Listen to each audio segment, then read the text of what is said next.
Hello, and welcome to the second Silmarillion film project of 2022.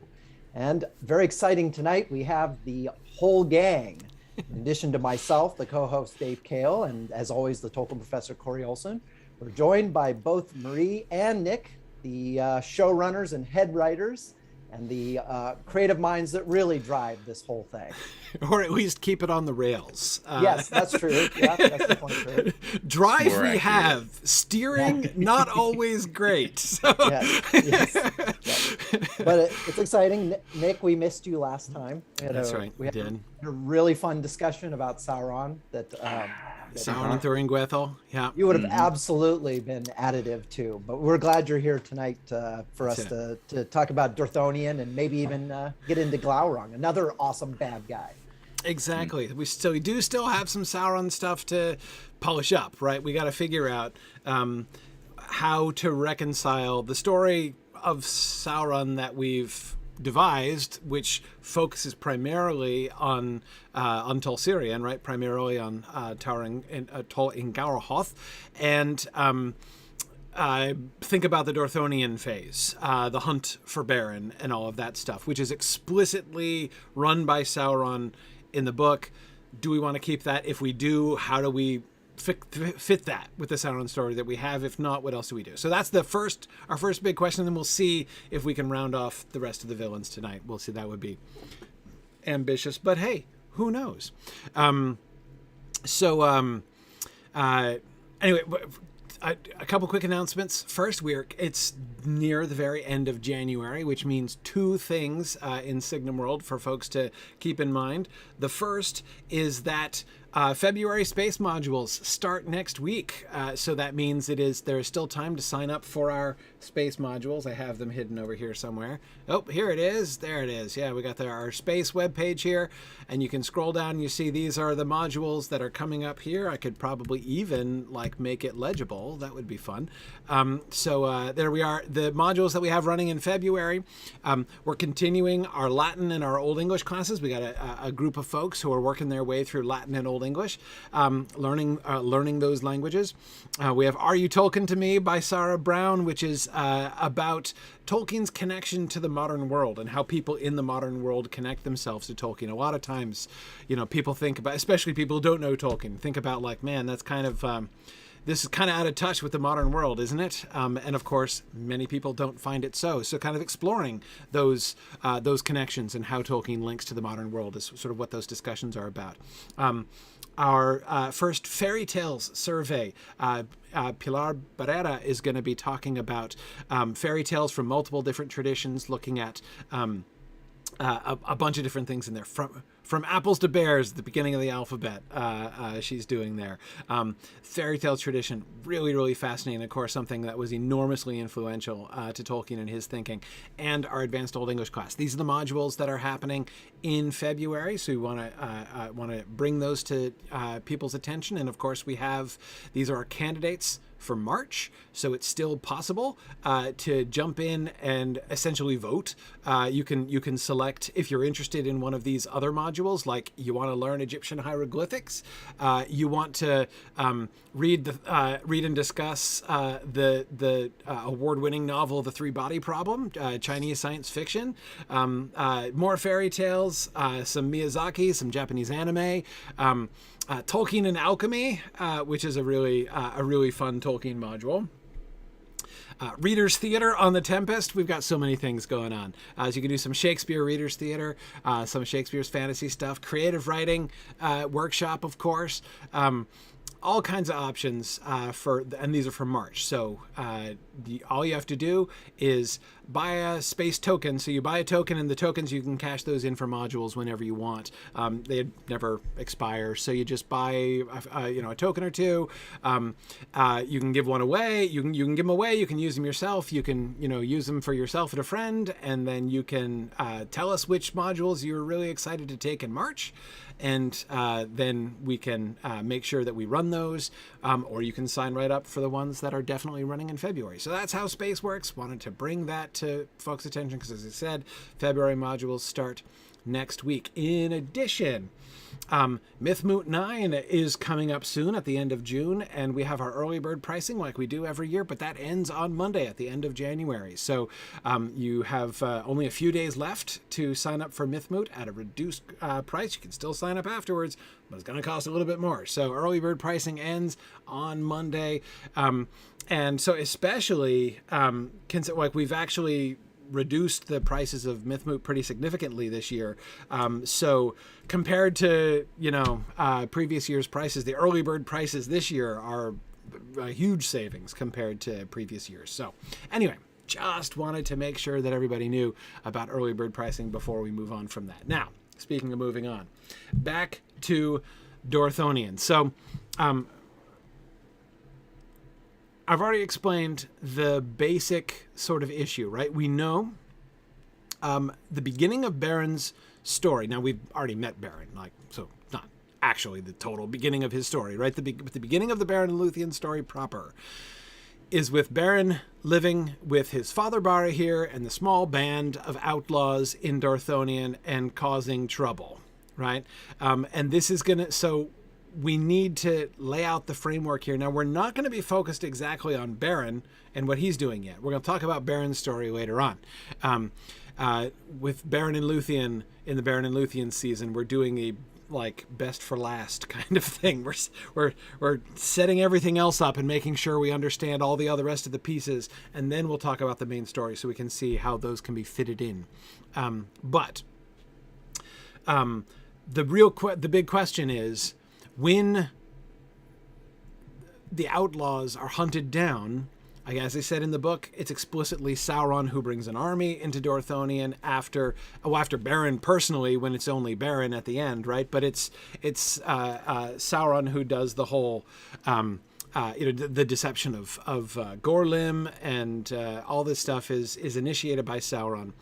So the first and big question is, do we keep that? Do we keep that? Do we keep Sauron as the primary worker there? So let's look at some of the our villain goals here. What's going on in Dorthonion? Let's try to make sure we're understanding the context here, right? So what are the goals of the enemy, of the bad guys in Dorthonion?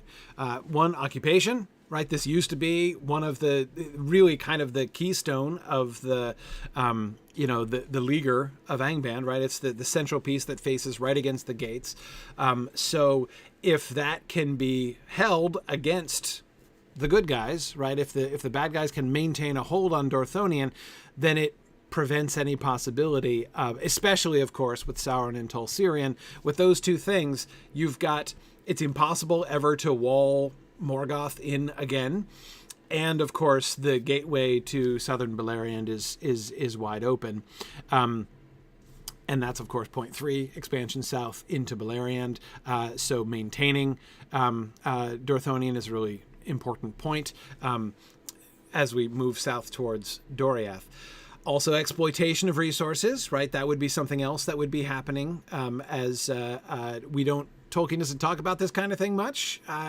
This is never, well, I won't say never, rarely one of the things that he involves in stories. Not never, but rarely one of the things that he involves in his stories. But nevertheless, it must have happened, right? As Frodo explains, orcs don't live on foul air and poison, right? They eat and drink like other creatures. So they have to be eating something, and they also, like the dwarves, will have need of wood. So there are lots of ways in which Dorthonion can, and of course, Falgwith, not so very rich in resources, either wood or food these days. So Dorthonion would be useful in that way too. We've got the road in the Pass of Anach.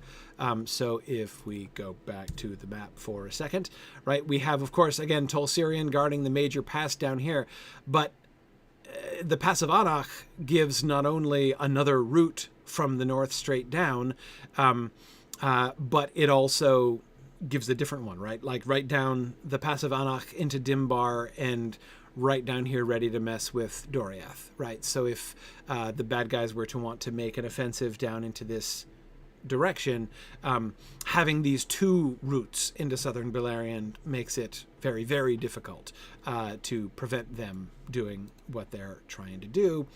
And amidst, among all of these policies, we have Barahir's band causing trouble, right? They're really the only thing that's standing between Morgoth's forces and complete control of Dorthonion. Now, mastering Dorthonion. Who does it and why? So again, I'm thinking about Sauron, and on the one hand, I mean, I know whenever we deviate from the text, obviously we have to have a reason to do that, right? We're not just going to toss that out the window. I would give both a sort of a positive, there's like positive and negative reasons, I think, that could justify. I'm not saying we necessarily have to do it, but one, we have other options. As the characters have developed in our story, we see Gothmog in battles in the book, right? But we don't see anybody, like any other strategists. You see what I mean? Like that in the text as it is currently published, there are very, like, who else could it be besides Sauron, right?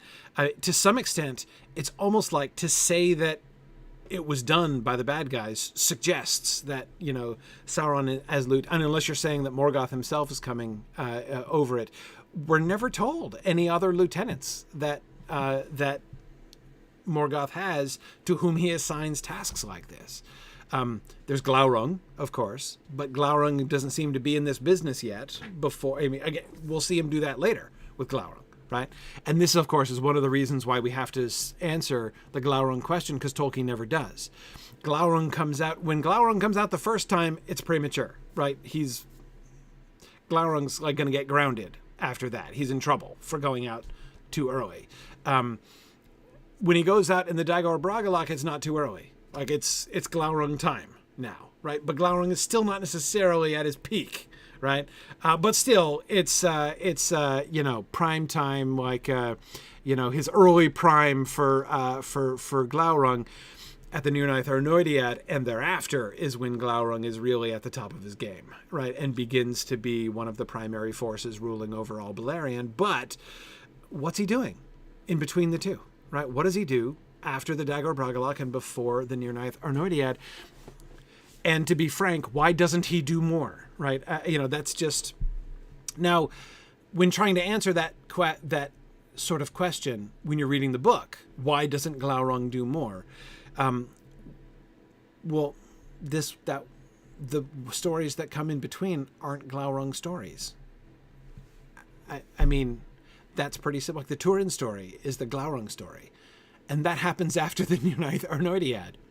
And thus, we don't really learn much about Glaurung. I mean, it's important to remember. We've talked often about how a lot of the changes that we have made are necessitated by the fact that we're telling a very different kind of narrative, we're telling a different kind of story. We're doing things with characters that Tolkien was making no attempt to do. He's not writing a novel. The Silmarillion isn't a novel, right? It's not designed to tell stories in that way, in that style. And we're doing something in a very different style. And so there are questions that we need answers to that the book just doesn't give and isn't interested in giving, because we're, by necessity, changing the genre as we're adapting it. But there's another element that we haven't talked about as much that I think is very relevant here. And that is, it is also not a novel in the sense that Tolkien didn't sit down and write it from one end to the next. It's a collection of stories, which were written separately and not always in the order in which they're presented chronologically at the end, in which they've been put together. Now, Tolkien did think of them as a history. I mean, it's not that he didn't ever himself piece them together as some kind of continuous story. He did, but that's not how they emerged. And so therefore, the question like the one I was just asking, what was Glaurung up to in between the two wars, in between those two battles, isn't a question that is central to Tolkien's process, right? The Beren and Luthien story is the story that comes in between those two battles. And when he's sitting down to write the Beren and Luthien story, the question, okay, what's Glaurung doing during this, was totally off his radar screen. This wasn't a Glaurung story, right? It was a separate story which didn't involve the dragon, so we don't know anything about the dragon, right?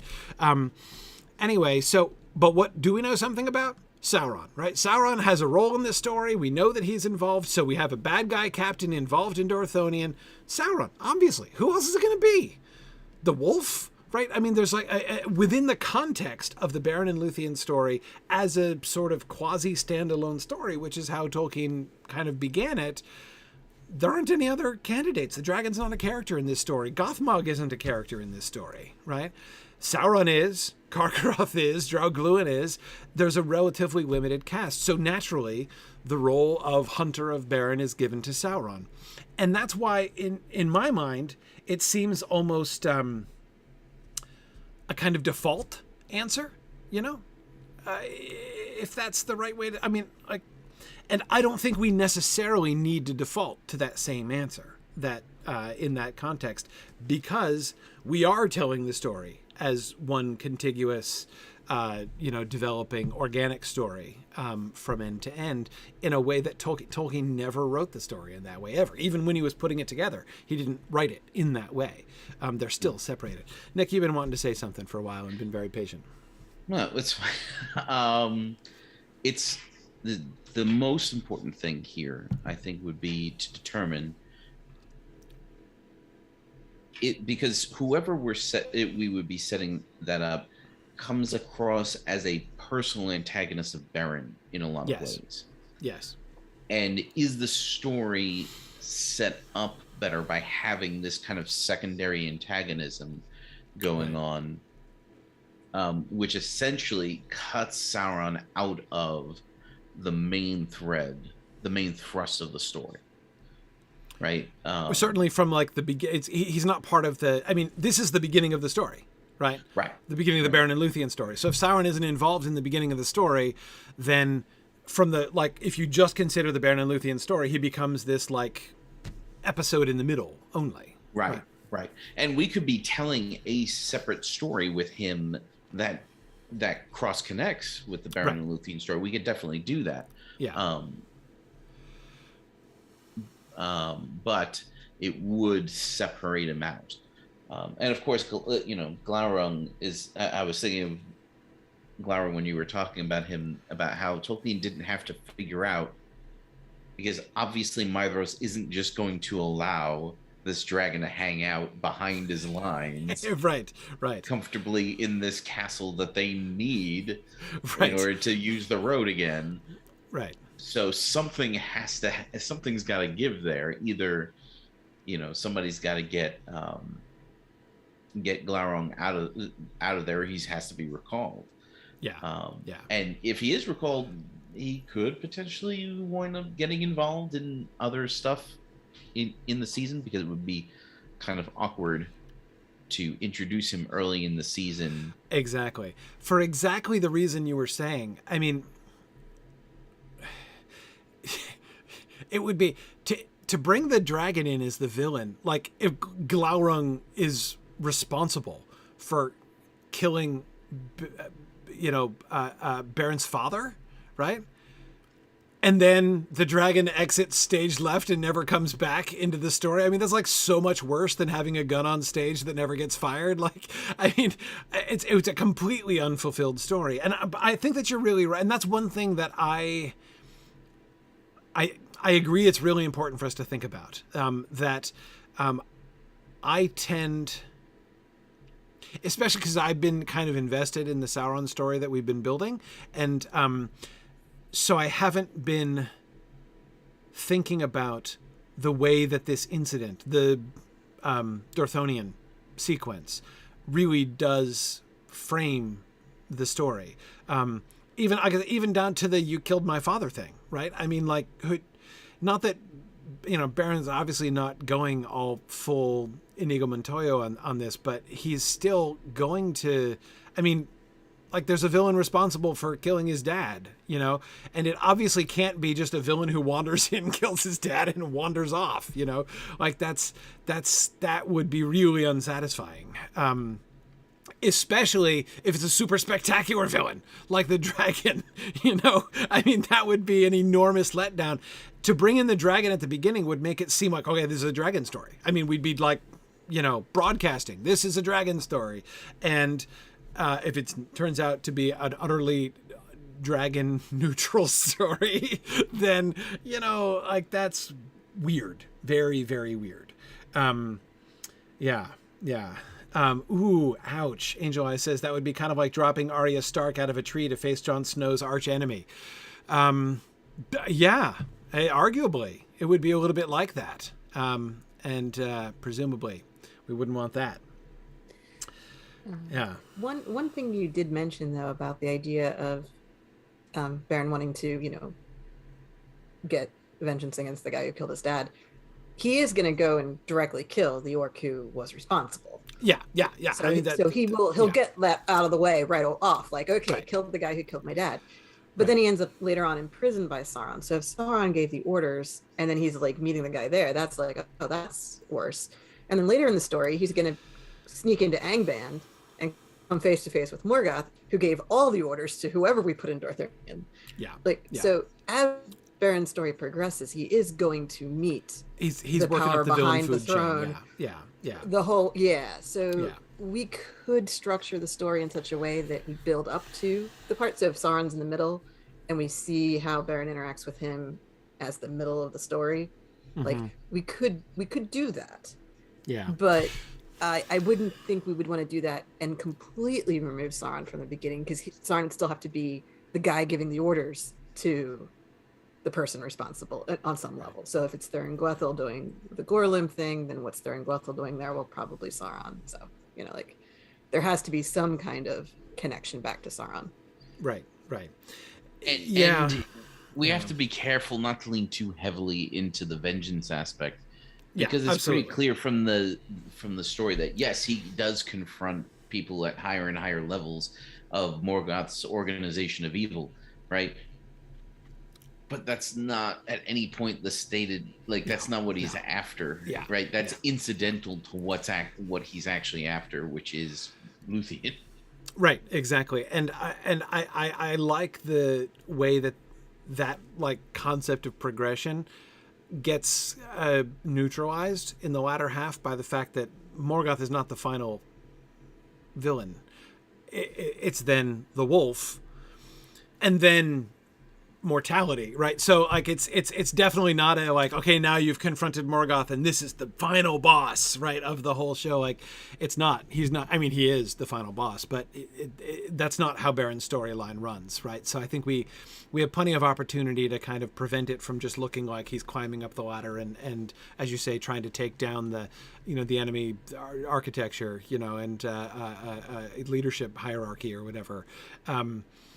This is not Shadows of Mordor. This is not Shadows of Mordor. It is truer words were never spoken. So in almost no way is it Shadows of Mordor. Yes. So I confess myself to be of two minds.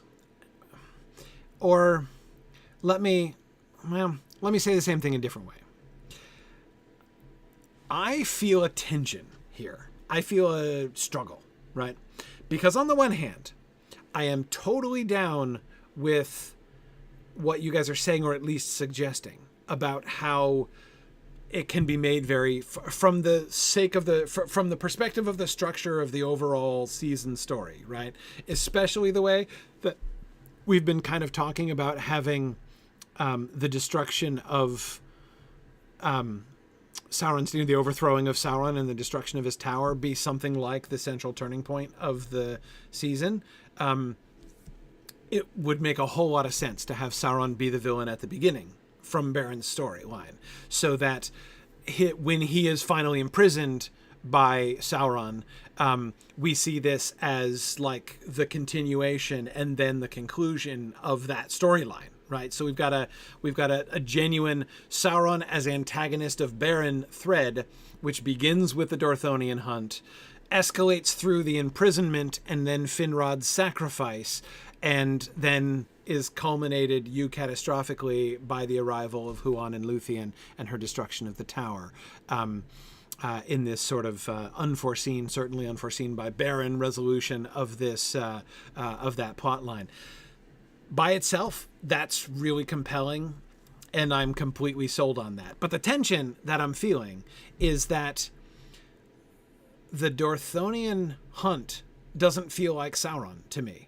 And we talked about this a couple sessions ago, Marie, and I was agreeing with you. You were saying, well, like, the whole false Eilonel thing and the deception of Gorlim does feel very Sauron, and I totally agree. That incident has a very Sauron, and by Sauron I mean our Sauron, right? The film Sauron.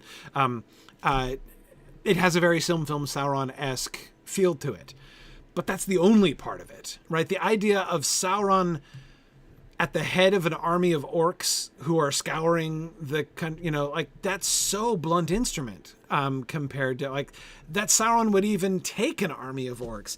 It does not, the whole operation as it's described in the text doesn't feel like our Sauron and exactly how he would do those things.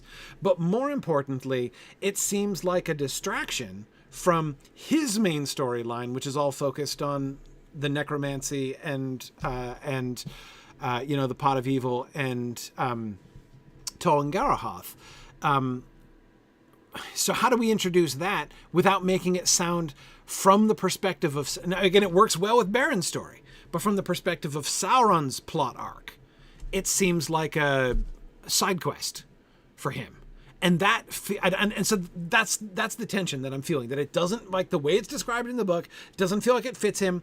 And I would like, for the sake of like the purity of his plot arc, I'd rather he didn't do it, right? I'd rather he just stayed focused on Tol and Garahoth, and then, Beren wanders into his web, and then we get the incident at the middle. But I do love what Sauron's involvement at the beginning does to Beren's plot line and the way that shapes the whole first half of the season. I think that's really attractive.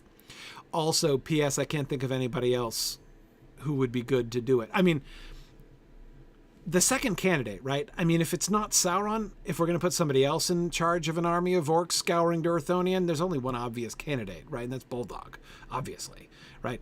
Bulldog is the blunt instrument who would just like take a big old army of orcs and like turn over rocks and beat on things until they found, but of course then the whole Gorlim thing does not sound like Bulldog. Not to mention the fact, do we want to introduce Bulldog as like the, Beren's initial antagonist? We'd have to resolve that if we did, because I agree with you there. So not a huge fan of that either. So I need help. Maybe we could reconcile this tension somehow. There are ways we could solve. Do you see what I'm talking about with the tension there? Do you see the issues, the problems that I'm having here? Yeah. What about what about like Bulldog and Thuringwethil is there with him? Thuringwethil is deputy. Go ahead. Sorry, Nick, I interrupt you. Go ahead. What do you think, Nick? Well, there's a few things going on. I of course, it did occur to me that it would be kind of funny to, instead of actually using the name Thu as the name for Sauron, to have Gorlim try to warn Beren about the necromancer and getting yanked into. He must have died while carving it. Yeah. Right. Yeah. It was. You're right. Yeah. Yeah. But obviously, that's ridiculous. Oh yeah. Well, there's a few things. What if Dorthonion is a gift to Sauron? Like, Morgoth doesn't want it to be his problem, and so he hands over so it's like the his running fiefdom. The running of Dorthonion, because there are still humans who are living in the hills there. Not just Barahir and his band of outlaws, but any of the leftover humans who failed to escape with the other men of Valadros.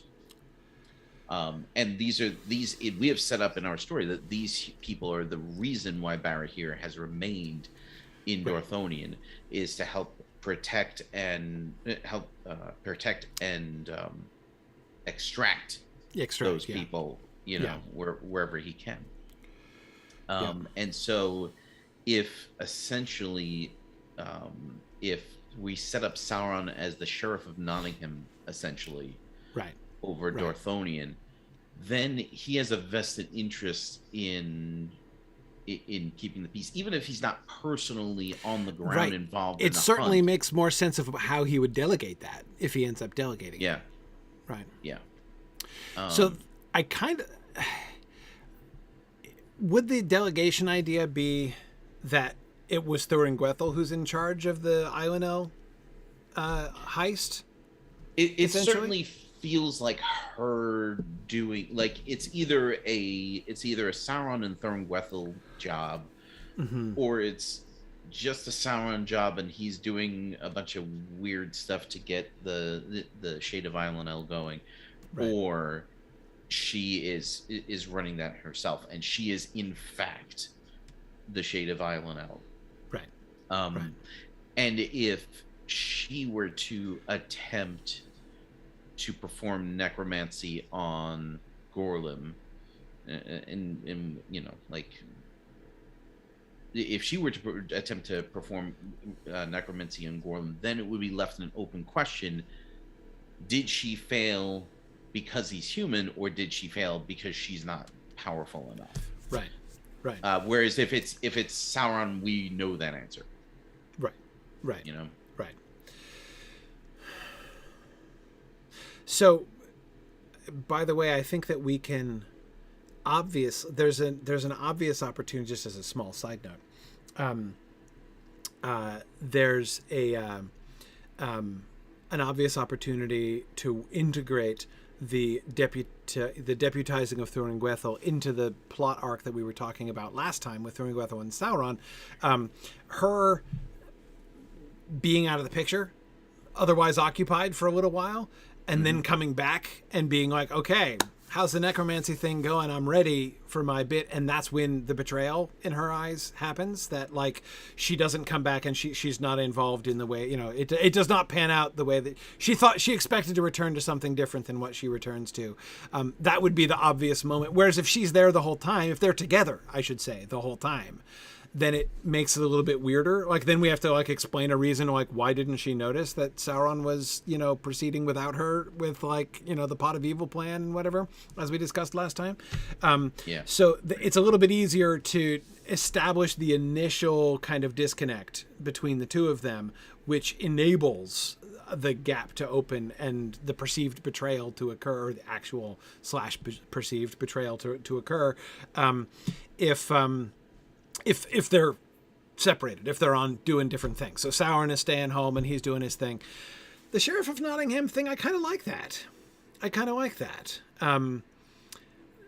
That he is made into, and I would also add this,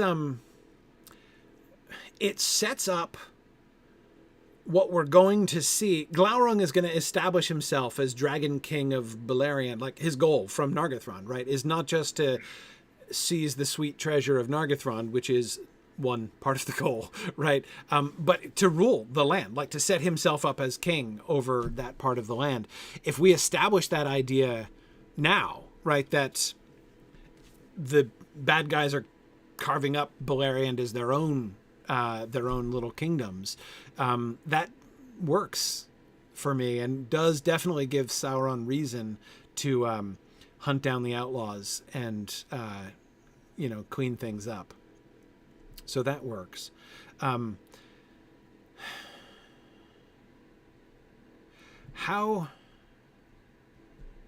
I was going to say, I really like Mike's suggestion here, that what if there's no necromancy involved? That Thuringwethil just disguises herself as Iwanel. Like it's It's just a ruse. Like that, no shades were harmed in the deceiving of this human, right? That seems to me really the simplest way to handle that, especially since we've not really made up our minds about the human necromancy question, right? Necromancy with the elven spirits we've got. Gorlim. There's two separate issues here though to remember. The shade of Ilanel can be a trick. Fake. Yeah. That can be faked. Gorlim's ghost appearing to Baron is meant to be real. Yes. So agreed. If we're gonna have that happen on some level, we'll have to treat how do human ghosts work at some point. Yes.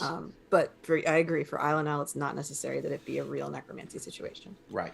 My feeling about Gorlim is that, given in the story that we're telling, it kind of feels like necromancy gone wrong, and which is why I suggested the idea that Thuringwethil tries to hold his spirit there, and it immediately shakes loose, and it immediately goes to Baron and has a brief few moments with him before he gets pulled off to, the place that we know not where, Right. Otherwise, he may not have been able to do that. Okay. Here,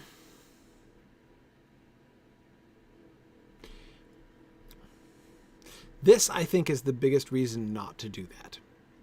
The biggest reason not to do that. Gorlim should raise the questions in our mind at the beginning of the show. What happens to the spirits of humans after they die? Can any power, and are there any circumstances under which something unusual and funky happens to the spirits of humans after they die, right? Those questions are opened, unanswered, but opened by the spirits. There is a sense in which Gorlim's unquiet spirit is, it's a faint and distant anticipation, but a kind of anticipation to what happened. Like when Baron is dying, and Luthien says to him, "Tarry for me," right? We have reason to think that is possible because we've seen it. We've seen Gorlim's spirit tarry because it had something to do, right? And that's why I like the idea that what is driving Gorlim, like why his shade stays, is that he has unfinished business to do, which for some reason and by some mechanism, he is given the opportunity to do that job. He is given, like, I see the speaking of Gorlim's shade, right? The appearance of Gorlim's shade as an act, not quite of atonement, but almost of atonement. I see a repentance and atonement being involved. It seems to me an act of grace, to be perfectly honest, that Gorlim is allowed to do what he does. He didn't have to be, right? I mean, he did a bad thing. He betrayed his companions. Like, that's very, very bad what he did, right? What he does with Baron, it doesn't make up for it. It doesn't eliminate it. It doesn't make it. It doesn't, wipe it out. But the motivation to do it seems to be in the. It's kind of like if you, to choose a hypothetical situation, have betrayed the central, undertaking that you are on, and your central quest and purpose by, for instance, trying to take a large and unspecified artifact from the person in your party who's carrying that artifact, and then you very swiftly thereafter demonstrate the repentance in your heart by sacrificing your life to try to save the lives of two other similar but different members of that same party. It suggests, such an action would suggest that, although you can't undo it, right? The damage has been done, and it can't undo the greater evil that was just done. And yet it shows that, and I think honestly, it really is Boromir that makes me read Gorlim as an act of repentance and atonement in that way. It's not the same, right? It's not, there are lots of things that are different about those circumstances, but there's a kind of parallelism there that really strikes me. And again, I don't think it's an accident that we see the shade of a dead dude at the beginning of this story, which is going to come around in the end to be really, really focused on mortality and what happens to humans after they die, an issue which never gets raised prior to that. Apart from the whole, you're an elf, I'm a human, maybe this won't pan out and it's a bad idea, this relationship thing. But even that's indirect, like they don't talk about it. Like, we're not prompted explicitly to think about what happens to humans after they die, except once with Gorlim. So that's why I would prefer to use that as an opportunity. Now, there's some, we can try to make it do some other kinds of work, but it seems to me like that's a really important job, structurally speaking, for the whole season.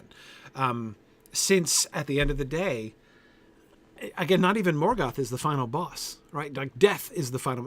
It's not Mandos. He's not the final boss either. But like death itself is the final boss, right? And if at the end of the day, the release from bondage is primarily a death/deathlessness question, right? Then it would behoove us, I think, not to shy away from an opportunity to really look at this. Now, the necromancy thing's already raising it, right? We already have ways, and we've got our minor character Deadway who's going to show up again. So we're already paving the way to the throne, to the halls of Mandos, right? Within the necromancy subplot. So we're already doing some work there, but we haven't done the human mortality thing. But Gorlim gives us a chance. So there's a few questions I have. Yeah. One being, so my understanding is that you're suggesting that the appearance of the shade of Gorlim be a completely unexplained event. It's not contextualized in any way other than by the events surrounding it. We don't see backstage of that. Yes. Right. We don't. Yes. We don't know how that happened. We don't know how. Okay. Yeah. Exactly. Okay. So there's a couple of issues, because one of the reasons why we got to show what's going on with the elves is because, well, we're humans. We don't know that. We don't know that. I would say that comparatively few humans have ever been visited by the shade of someone they knew. A minority, I will grant. Right. And so my concern is that we're telling the audience, at least at this point, that this could just happen. This is just a thing that could happen in our world. Now, of course, someone might look back at the end of the scene and say, "Oh, it may have been Baron's own particular fate that caused this." That caused this to take place, and Aru is working in the background to make sure that Baron makes it, gets the things he needs. He needs to get the ring of Baron here. All that needs to happen. Right. Yep. Right. But a reading of the season to which I would not be opposed. Right. Yes. Sure. But we're leaving it until 12 more episodes for that to resolve itself, at which point the viewer may not be thinking of Gorlim. Agreed. Yeah. And again, to some extent, I don't mind that. Again, like in theory, I would be content if this was only cool on a second viewing. Basically, like if it was only the second time through that they saw and saw Gorlim at the beginning and were like, oh, okay. Like if that did happen, I wouldn't be opposed to that. But I do think we could, if we have it happen, all we need to accomplish, all that I'm arguing that we would need to accomplish through the shade of Gorlim is to raise the question in our viewer's mind. What does happen to human spirits after they Right. die? Right. And then all we would need in order to maintain that as a question, again, I'm fine if it's just a question, right? We don't need to see what happens backstage, because actually it's kind of better because we're going to go backstage, right? Like when we get to the Halls of Mandos, right? We're doing a backstage of death thing. So not seeing that too soon, I think, is good. If instead we just build up the mystery, we do need to show that Baron himself is freaked out, right? That Baron himself is like, did that really happen? Like, I mean, he's got nobody to talk to, so it's going to be hard. But in any case, if we can somehow convey that Baron finds this strange and unusual and unexplained, right, and needing an explanation which he can't give it, then all we need to do is find ways to ask the question. And the relationship between Baron and Luthien does present, again, the text doesn't take this up directly very much, but they could ask, I mean, the question could come up. She's an elf, you're immortal. What happens when Finrod, the philosopher king. Yes. If anyone's going to ask this theoretical question, it's going to be Finrod, right? And they're traveling together for a long time. Like, we've got plenty of opportunity for conversation between Finrod and Baron, where Finrod is going to be, in his tactful, thoughtful, compassionate way, asking the probing question. I mean, he's been through this, right? This is like human elf romance number 2 in Finrod's personal experience, right? I mean, surrounding him, I mean, not him personally, right? But this keeps happening to his friends. So he's thought through this already, and therefore is the perfect person to raise this. And again, not suggesting we do Athrobeth Part 2, right, in one of our episodes, but it can come up enough to just continue the question. So again, if people are still in episode 7, in episode 10, still saying, I still don't get, like, the reappearing dead guy from episode 1, I'm okay with that, as long as in episode 11 or 12 we get there. It's not just the confusion that bothers me, though, because let's separate out the fact that we're adapting an existing story for a second and just take it as if someone were approaching our story as if this is it, right? Could it not be considered a little convenient that the very, very, very first time we ever see a ghost in our show, it is to hand our season protagonist the critical information that will drive him to his eventual destination? Yep. Right, like that's my biggest concern, is that it's just it's so random and different. And when we're reading it in the story, like if you take it in just the Baron and Luthien story, if you're just reading the Baron and Luthien story and that's all you read, then it's not weird, because you just accept, okay, so there's ghosts. This is the thing that happens. This is the beginning of the story, right? And when you're reading it in the Silmarillion, in the plot summary, you're like, okay, we've zoomed in on this case. This is the beginning of the story. Everything's fine. Right. We've never seen this before. Yeah. Though in our defense, we haven't had humans around very long. So we haven't had a world of opera. But we've had a whole season, granted. But yeah, so the mere convenience of it, I'm not too afraid of, first of all, because of course this happens in Tolkien all the time. Like, like The Hobbit is premised on it entirely. But even apart from that, he doesn't come back just to give him critical information, right? The appearance of Gorlim is primarily like an act of repentance, he comes back to confess to Baron, is what he does. He confesses, and in the context of confessing his sin, Baron gets out of him. Baron is enabled to ask for it's like he finds out the truth, right? When Gorlim says, I have to tell you, I confessed. And all he really says is, I betrayed the camp.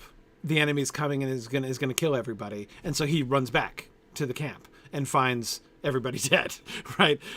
So in fact, it's not even convenient in the sense of, if he arrived just in the nick of time to warn Barahir and save everybody, then it would have been a convenient thing. But really, at the end of the day, Gorlim's words to Baron would seem to accomplish relatively little. they get him back in time so that it's easier for him to catch up with the orcs who killed them so that he can recover the ring. But again, it's a relatively minor thing. Like, it's not, in that sense, it's not like an amazingly convenient, fortunately he saved the day because the ghost showed up and told him. Like, he didn't save the day. Like, his dad and everybody else died. He arrived too late. After the too late warning that the dead dude gave him, right? So it doesn't seem to me a huge problem that way. But I do understand the idea of if you start a story with ghosts, then people are like, oh, this is a ghost story. This is fine. Mm-hmm. And this is season 6. So it is a question mark.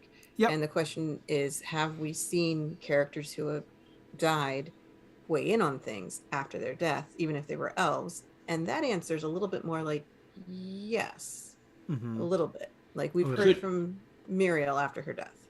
Could we use our Mando scene at the beginning of the season to kind of set the stage a little bit? So Mando shows up. He's got his rebirth, and we're kind of taking a little step back in time, right? Because this scene is happening right at the end of the Dagger Bragollach, right? Like just as the battle is winding down. So right. The Reapers are gathering the elf spirits, and Mando shows up to greet them because there's so many at once, and so this is a big deal, right? It's a big day in the halls of Mandos. Yeah. Right. So he personally shows up on the battlefield. Rush hour in the halls of Mandos. Sorry, go ahead. Yeah. Could we not see, because there are humans in that area as well, could we not see human spirits and illustrate in some way that they are not part of this, and that they immediately kind of disappear into the ether? And we could even possibly have our Deadway character kind of challenge Mando and say, well, what about them? And him saying they're not my purview, right? Like that's not what I'm here to do, right? Right.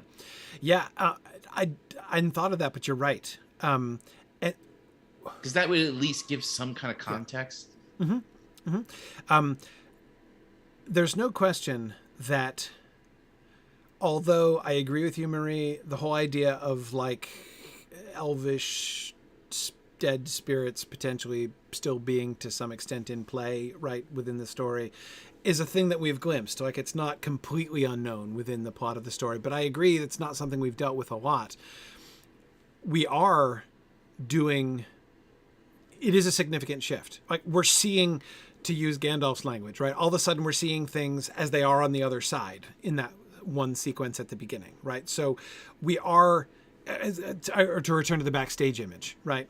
We are kind of seeing spiritually backstage in a way that that's not a thing we've ever done before.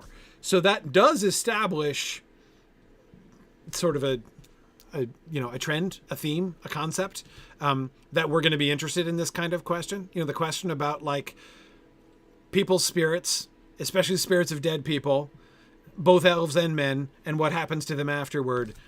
We are really signaling this is going to be important in this season, right? Mm-hmm. So in that sense, Gorlim's shade shows up. Nobody should be surprised now, right? Because we've already telegraphed spirits of dead people. We care about the spirits of dead people in season 6, right?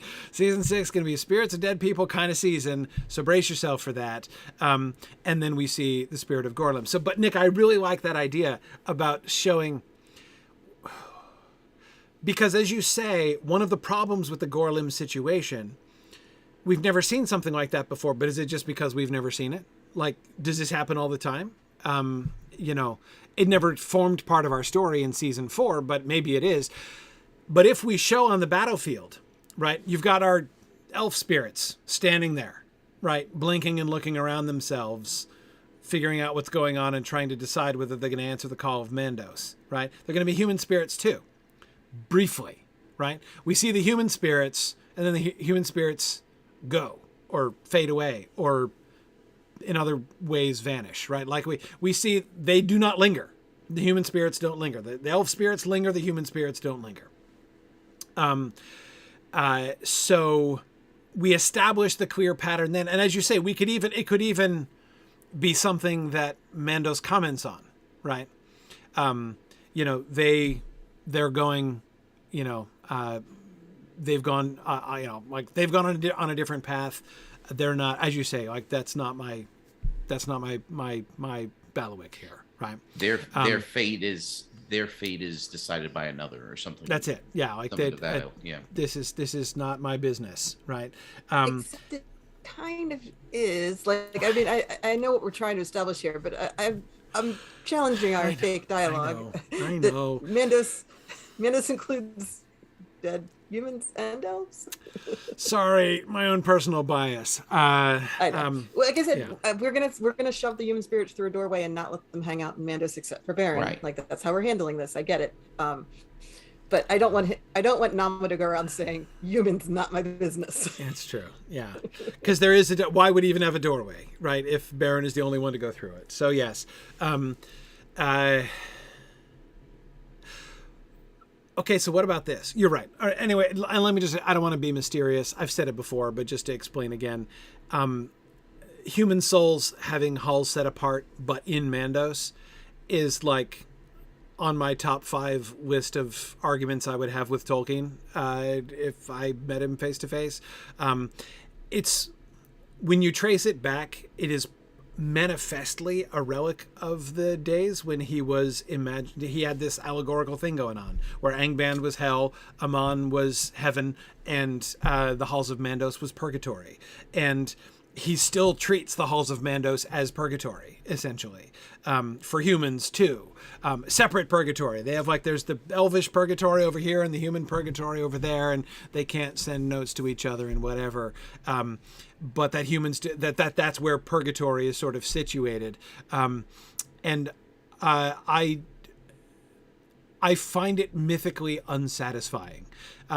If humans go where elves know not, except it's just because it's through a partition on the other side of a partition that they don't have a window through. Like, to me, that really ratchets down the mythic effect of departing from the circles of the world, right? When Aragorn and Arwen are talking about death, it does not sound like we're talking about yes, we would be in separate apartments in Mandos without a communicating door in between. That is not the imagery that they are using, right? At the end there. And that, depart from the circles of the world. Now we're talking. That is the powerful myth of human versus elvish. That, elves remain within Arda and the humans depart.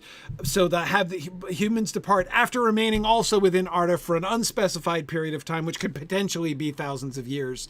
I'm just no. That muddies the myth really, really badly. Give it up. Give up. The purgatory's not here. It's somewhere else. It's okay. This is the argument I would have with Tolkien if he and I were to sit down about this. So this is why I dislike the humans go to Mandos on purpose and do a thing there.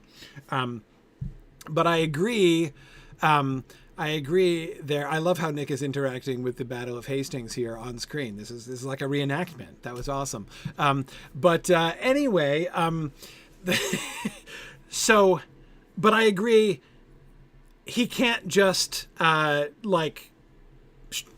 show the hand to human spirits. He's got to collect them too. So what if this? What if we do it this way? What if the difference is the choice, right? Elves have a choice. They can go with Mandos or they cannot go with Mandos. Humans don't have a choice. Humans are they're on the one-way road out of the circles of the world, right? There is a doorway in Mandos with their name on it, and there's nothing they can do about it. Right. And he's going to, so instead of not collecting the Marie, he's going to compulsorily collect them immediately. Right. And he shepherds them onto the short bus that takes them to the door in Mandos to the outer, and he carts them off. Meanwhile, the elves get a choice. Right. And so they're kind of taken out of the drama, but that would establish if they're immediately and without a choice taken off, Gorlim's lingering opens a question. It becomes clear. The reason why isn't clear, but that's okay. I think we can leave the question mysterious, but we would be establishing, Nick, one of the concerns that you had before. This is clearly an unusual situation. And the fact that he was betraying and is now coming back to confess and repent, at least gives a glimmer of why perhaps some special dispensation might have been permitted to him in Right. order to do that. Enough to let people sort of speculate. Now, Mike, the answer, there's a solid and important answer to your question. If men are carted off, why does Beren linger? Because Luthien told him to. That's why Beren lingers. That's the whole point. And if you're going to tell me that Luthien doesn't have the authority to do that, I will say, but Isildur does, apparently. Why doesn't Luthien? If Isildur can do it to an entire nation of men and have it last for thousands of years, I think that Luthien can pull it off with her boyfriend for, a couple days. So, yeah, that authority is, no question. Like, I think it's really important that when she says, tarry for me, it like, that means something. That doesn't just mean, like, it's not just an IOU that she's going to go and find him. He responds. He obeys, and is able to obey. Yeah.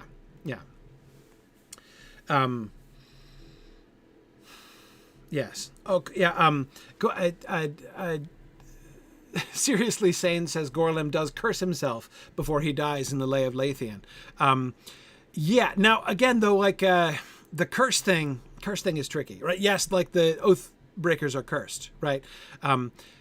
But it's clearly, I say clearly, I think it's pretty clear. It's the authority of Isildur, right? He has the right to, like, I don't think that Isildur could do that to, like, a random group of folks, right? Like, anyway, but whatever. We don't have to get into it. The point is, Gorlim is a special case, and we can clearly establish him as a special case.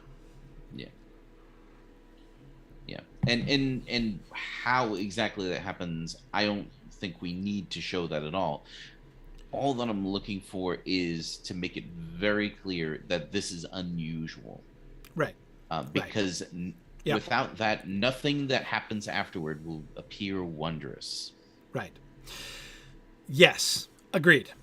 And that, I think, can be accomplished by including the Shades of Men in our behind the spiritual scene at the battlefield at the beginning. I don't know how to do it visually. Like, I don't know what it should look like. Exactly. And by the way, okay, Nick, I'm going to perversely now turn around and argue on the other side. Because I'm remembering our suggestion that Thuringwethil should be a spirit of Namo, right? One of these, one of these Mercury / Angel of Death characters, right? Who Maiar, who work for Namo and are presumably involved in the. So we should show several of, like, Thuringwethil's former associates, right, at work on the battlefield, right? Yeah. So if we've just showed Thuringwethil's former associates doing what they're supposed to do, having Thuringwethil trying to do a similar but twisted version of that is a little bit attractive. Not going to deny. I see the attraction there. It was sure. one of the reasons why I was leaning in that direction, actually, because I kind of foresaw that Thuringwethil may have a role to play in the Gorlim situation. But the problem is, okay, so there are a couple of problems, though. If we establish that it is to use the fancy new vocabulary we were learning in the Mythgard Academy session on the nature of Middle-earth last night, if it is not an axon, that is a law, but an utan, that is a description of how things inevitably work in the world, that human souls leave, right? It's not just that, like, they have to leave, they're, like, told to leave and they obey, right? Like, it's just what happens. It's like something falling when you let it go, that human spirits immediately head out to Mandos and through the door, right? If that's the case, there's no opportunity for necromancy, right? The whole necromantic situation is premised upon there are these spirits hanging out, right? We can, capitalize on this situation. These wandering elf spirits who have not chosen immediately to return to go to Mandos, now represent an untapped natural resource that we can manipulate, right? That's the kind of basic premise of necromancy as we've established it. If Thuringwethil is going to try to apply that to humans, like, her timing has got to be really good, right? I mean, she's got a really narrow window in which to, like, do the necromancy thing. And I mean, if she's present at his death, like, it's not like that's... And the whole point would be that it fails, but it does give him a few extra moments. I see, because that's the part I dislike, though. That's what I dislike. I don't want it to be her fault, right? I don't want it to be. I mean, it's like he gets what looks like an act of grace to repent and try to atone for his crime, but actually turns out that. Funny thing is, that was actually just backfired necromancy. That that seems to me like a huge letdown, like thematically, spiritually, and that's what I dislike so strong. So, like, I like it from Thuringwethil's side, I hate it from Gorlim's side. Basically, is what I'm saying. What if what we showed was, okay, Gorlim dies, and his spirit is now on screen in some format, and Thuringwethil makes a grab for him using whatever we've seen as necromancy stuff, and he gets away. Like, the spirit leaves, so she's left standing there with nothing. So it's the next both. time It's both. The next time we see him, Gorlim's like, "Hey, Baron, so sorry, but I think everyone's gonna die now, and it's maybe my fault." Right. So pretty sure I screwed that up back there. Right. Yeah. So, like, we see him seizing his moment for trying to rectify things right, even if it doesn't go anywhere. Mm-hmm. It's not Gwethel's fault that happened. Her attempt failed. Like, she was unable to capture him. Right. So we didn't see. It's not like she left fingerprints on him that kept him from traveling through the spiritual realm. So he's now like a disabled spirit who's limping through Dorthonion, trying to get to Mandos a little slower than him. But, like, we're not going to show that. No. Right. Agreed. Go ahead. Do we agree that can Thuringwethil do this with human spirits or not? Like, have we decided that? Because it is like one possibility, one version of what you guys just described is like Thuringwethil's trying to do this and she actually can't, and the only reason it even looks like she succeeded was because Gorlim, like, stuck around of his own volition. Well, that's exactly one of the problems that I have with it, is that I feel like, on the one hand, again, it's really compelling that she would make some kind of necromantic attempt, generally, because, again, that's her thing. And especially if we've just set up the other, again, her former colleagues, right? Makes all kinds of sense. But because she's a former spirit of Mandos, nobody would know better than she that it's not possible. Right? Like, it would be dumb for her to try, because she would know, like, especially when there's all these perfectly good elvish spirits just wandering around waiting to be harvested, right? I mean, why would you even do that if you know that what is up with humans? Now, wait a second, she doesn't know. Because she quit the job before she, but no, she would know, because she can still see them. Right? I mean, that's part of the premise here, right? And so she would have watched humans die lots of times, and she would see what happens to them, right? So now, there's a way in which we could still use her, though, or still use this element, right? Okay, how about this? Let's set aside for the moment her actively attempting necromancy, right? We've set up this moment on the battlefield, right? In our, like, opening sequence or whatever. And we have a human dies, right? So we have, like, human bleeding out, right? On the battlefield. They die and spirit is there, right? Briefly. Human spirit, and so that would be, I think, a pretty good way for us to introduce people to the shift that's happening, right? Is like we're just seeing the battlefield and we focus in on this human person who's dying, right? This is one of the scouts that was up in the, area from back in episode 13. Yeah. And he's already dying, and we could even see an orc offing him, like, right. Or again, he's just like, whatever. Yeah. He's bleeding. He's clearly gonna die. Then he dies, and when he dies, we see his spirit appear. And when his spirit appears, now we see the spirit world, right? Now, like the viewers are shifting to his perspective. And when he appears, there before him is one of Namo's Maiar, right? And she and whoosh, off he goes, right? Now we stop following his perspective, right? Now he exits, but like he's ushered us into this world. And now we stay in that spirit world and we pan out and we see there's others, right? Maybe we see a couple other humans appearing and being whisked off, or, vanishing.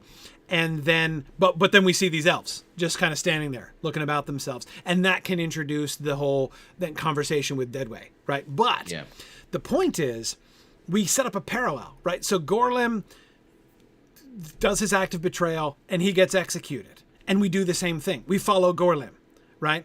So Gorlim dies and then whoop, we're there with Gorlim's spirit. Now Gorlim's spirit is standing there over Gorlim's corpse and there's Thuringwethil, right? And he sees Thuringwethil on the other side. Like one of the others, this is the way that we telegraph who she really is, right? This is how we can do this without dialogue. We never have to explain her connection with Mandos because it can be obvious visually that she is just like that other spirit of Mandos that we saw, except she's, like all evil and stuff. And she sees him, but then here's where it changes, right? We know how this is supposed to go.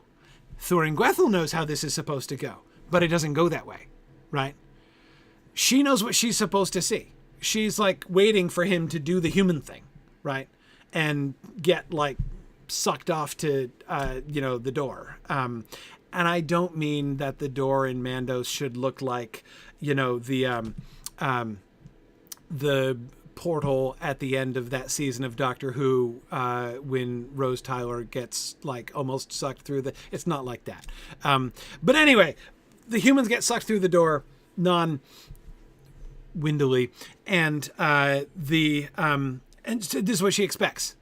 But then Gorlim doesn't leave or doesn't like get whisked off into the wet. Instead, he goes out in the other direction. And Thuringwethil would be like, the heck just happened? That is not what's supposed to happen. Like, we could use her to introduce that it was deviant.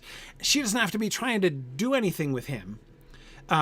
Because she can know he's useless. Like, she's looking for elf spirits to do necromancy with.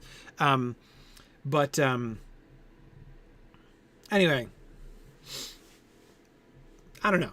It's workable enough, I think, at this point. We have enough of the details of where we're trying to make the story go. I think it can all fit together. Do we... Sorry, I'm laughing because I was like, if I were captioning the show, my caption there would be, you should stop talking now so that we in the writer's room can solve this problem in a much better way than that without us having to actually correct you right now. I get it. That's good. I agree. And that approach has met with significant success in the past. So I'm fine with that. Not nearly as subtle as I think I am. It's all good. Man. Yeah. Anyway, okay, but so as long as what I think is crucially important here, though, again, is that I want Gorlim's Wraith's appearance to feel like Boromir's death. Basically, that's what I'm like. There needs to be at least an element of like, no, you have triumphed, right? In Baron's conversation with Gorlim, right? Like that therefore it can't just be like an unforeseen side effect of a screwed up plot by the bad guys that he's able to do this. Like that Gorlim's appearance as an act of grace is all I ask, basically, in that sequence. Yeah, and he gets a final act of heroism. Like, it's a heroic feat of will to maintain his connection to the manifest world for as long as he does. Yeah, it's not normal for human spirits to be able to remain, but when there's a reason, they can. Sometimes they can. I mean, that's obviously true in Tolkien's world. When there's a reason, they can linger. Gorlim has a reason. Baron's going to have a reason. The Oathbreakers are going to have a reason. Everybody's got a reason, right? If there's a reason, it has to be a good enough reason, right? But if there's a reason, they can manage it. Yeah. Brian is mentioning that Marie likes to apply subtext with a sledgehammer. Figured that was worth mentioning on stream. Especially in her defense, it's often the only way that subtext will get through to me, especially in the middle of the conversation. So that's a perfectly appropriate reaction. Okay, so I am of course super good at subtext, so right. Phase 1 and phase 2. So if phase 1. Are we agreed on the Sheriff of Nottingham thing? I like that. Are we cool with the Sheriff of Nottingham idea that Sauron is kind of given Dorthonion as a fiefdom? It's a little bit weird because he didn't conquer it himself. Like Glaurung conquers it, right? And then it's given to him. We'll come back to this when we get to Glaurung maybe, but he's taken Tolsirion, so it makes sense, right? Which was Finrod's right center of power when he was the lord of this area, right? Yeah. So yeah, absolutely. So no, I like that. So phase 1 of the Dorthonian situation, so phase 1, by phase 1 I mean Barahir, Baron, and the gang have to be hunted down, right? That's phase 1. And phase 1 is so going to be delegated by Sauron to Thuringwethil, and she's going to accomplish it by a very Thuringwethil-esque way, right? She gains information, she spies, right? She spies. She's the one who sees Gorlim returning to look for Ilinel, and therefore hatches the Ilinel plot. She can disguise herself as Ilinel and deceive him, and then kill him. And cool. So she can accomplish phase 1 almost single-handedly, right? Though she does need a group of orcs to then go in and slaughter the camp. But that's my transition into phase 2 of the Dorthonian plot, which is solo Baron, right? Baron's going to remain and be such a pain in the butt that there is, according to the text, an army of orcs that then comes in just to hunt him personally down, right? Yeah. Is this still Thuringwethil? Is she having to call for backup? How does that work? Well, I get the impression, as we've been going, that Gorbal is kind of in charge of Sauron's physical boots on the ground armies, right? Mm-hmm. And so the tracking down of Barahir's band may be a joint effort between Thuringwethil and Gorbal, where right. Thuringwethil is the guile, Gorbal is the muscle.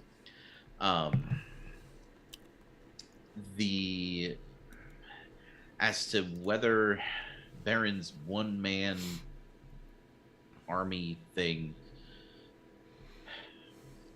I don't think that we should have him stay in Dorthonion for very long.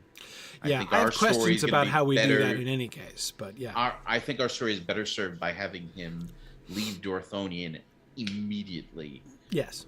Just like as soon as he's killed Gorbal and retrieved the Ring of Barahir, it doesn't move our plot along. So you want to cut phase 2? Yeah. Yeah, that would be my preference. Yeah. Well, I mean, it's gonna be hard. I mean, we're gonna be limited for time. Right. In the early season, we're in major trouble. Major trouble. If we don't get to, Tenuviel by episode 2, 3. I mean, we can't go that long. I mean, we gotta get that ball rolling. So we cannot spend too much time in Dorthonion, no question. Yeah, there are some challenges here with how far do we take Baron's story before he meets Luthien. Yes. And I think that we need at least 2 episodes to do whatever we've got to do with him, regardless of how much time he lives in Dorthonion on his own. Like, I don't really see him reaching Doriath until at the earliest the end of episode 2. Right, yeah. Episode 3 would be also the latest. And then not actually meeting Luthien until episode 3. So, agreed. yeah, I think we have some stuff going on there. The problem with leaving him by himself is he doesn't have anyone to talk to. Yeah. And so what he's up to and what he's doing is going to be tricky to convey. Except his animal friends. So, right. He can have some animal friends. Yeah. But yeah. It's a challenge. And then if we condense it so it's only a little piece of the episode, even if we're like, and then he lived there for 4 years in this one scene that we show you. Who cares? Like, it's hard to make it meaningful. And then why does he stay there for 4 years and then suddenly leave Dorthonion? We now have to have a whole incident that explains that. Yeah, we have to have a reason. That is He has to almost get caught or something. Right. Like, and that's the thing is if he decides that, like, okay, I've killed the orc, you killed my dad, I'm now going to stay in Dorthonion until I die, fighting the orcs who have infested this land that's my homeland, and I'm going to be here forever in the footsteps of whatever his ancestor was who did that, who's his great uncle, or who's the old guy, Bregalas. You know, he's basically like, that's the decision he's made. Yeah. And then he does it for 5 minutes. A significant period. Right. Yeah, exactly. But on screen, 5 minutes. On screen, 5 minutes. It's like, okay, so it's actually kind of difficult. So I'm going to peace out, guys. And I'm going to go through an even more difficult area, which means he has to have been forced out. Right. I've got a great idea. I'm going to, exactly. Right. Yeah. So agreed. We would need we need whole stories to do that, and we don't have time. Yeah. Right. Agreed. Whereas having him after he finds his father dead, and he takes the Ring of Fire here, and he just goes wandering off blindly, and his blind wanderings take him through Nandungrafed. He can even be forced, but if so simple solution, right?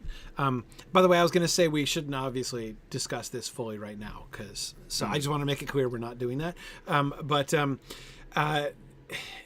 It would be easily accomplished by having the orc band that killed the camp just be one of several orc bands that's pursuing him, right?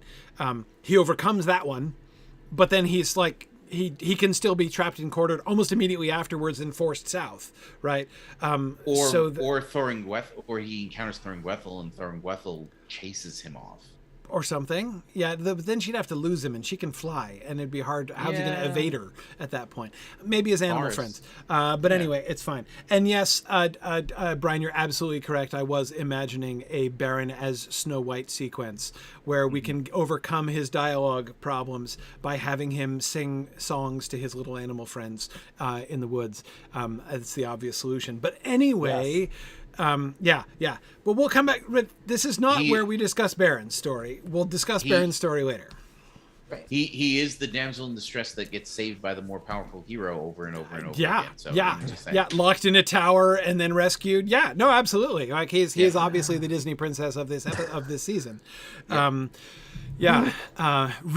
studly, manly, with attractive Viggo Mortensen-esque scruff Disney princess. That's exactly what's happening here.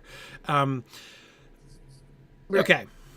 Right. So yeah, we have things going on there. The question is what the villains are working together or not working together on, and who's in charge of that. Like, that's the side of this we're supposed to be sorting out. Yeah. So if Thuringwethil decides to ensnare Gorlim, is it that she was in charge of the capture the band process from the beginning, and that was her method, or was Gorgol and the orcs in charge of doing it and they were failing, and then so she gets frustrated with them and does it on her own? Like, how do we want to show this working together thing? I think she's in charge from the start. Okay. I think they're blundering around, the orcs that is, are blundering around searching, and it's not doing any good. Right. They're now, then they clearly, she's the only way this is going to happen. And so she makes it happen Thuringwethil style, right? She spies out information. She, manipulates Gorlim and gets and then she's able to go to Gorgol and be like, you moron, they're over here, right? Just take your orcs and go over there and kill them all now, right? That seems to me just exactly how Thuringwethil would operate, right? The only thing that still feels like a little bit of a strain to me is like, why orcs? Again, that's never been Sauron's, that's never been the MO of Sauron or his underlings. I know we've given him an orc sub-captain now, but... Right, so he did work with orcs during the Dagor Bragollach, and previous to that, the setup for it was that when he lent out his werewolves, then there were warg riders. And so that means orcs and werewolves work together now. And why wouldn't the guy in charge of the werewolves also be in charge of the warg riders? Right. And presumably he has a at least a nominal amount of orcs to like back up the ghost army that assaults Minas Tirith, because the ghosts don't actually kill anybody. He needs the orcs to come in and mop up afterwards. So he does have at least a small contingent. Yes. No, okay. It works. It works, especially if we're not showing this. This is not an army advancing across Dorthonion. These are orc death squads, right, that are being put out. And, of course, Thuringwethil is a lovely person to put in charge of scattered groups of orc death squads, because she can pop around and give them all orders, and that's all fine. So, yeah. Okay, so I think we can... That seems...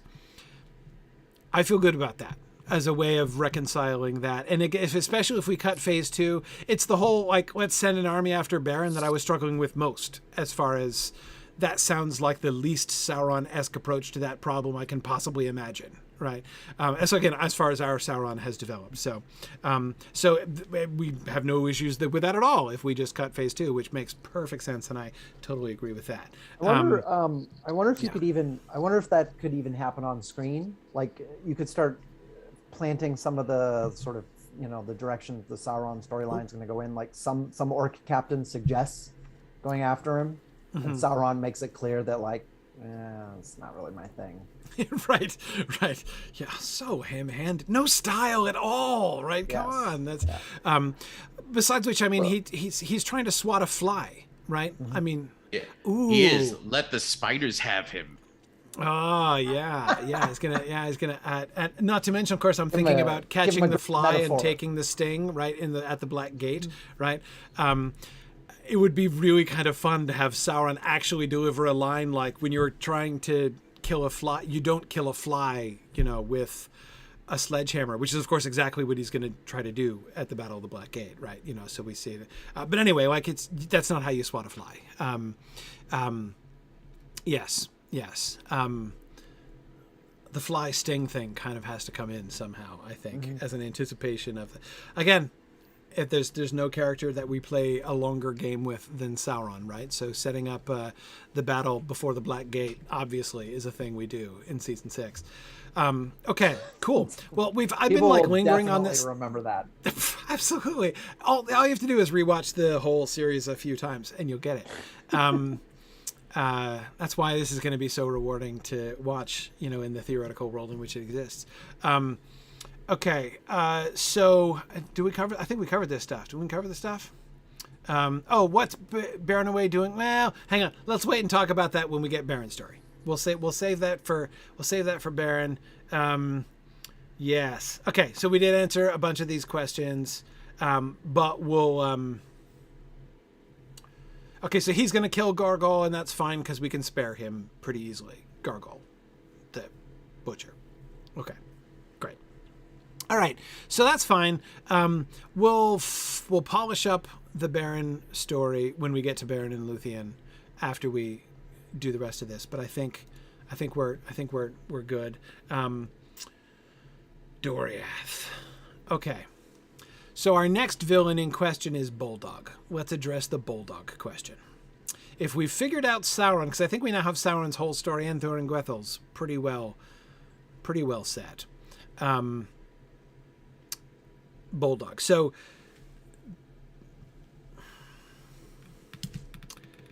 pros and cons for involving the Bulldog story at all here.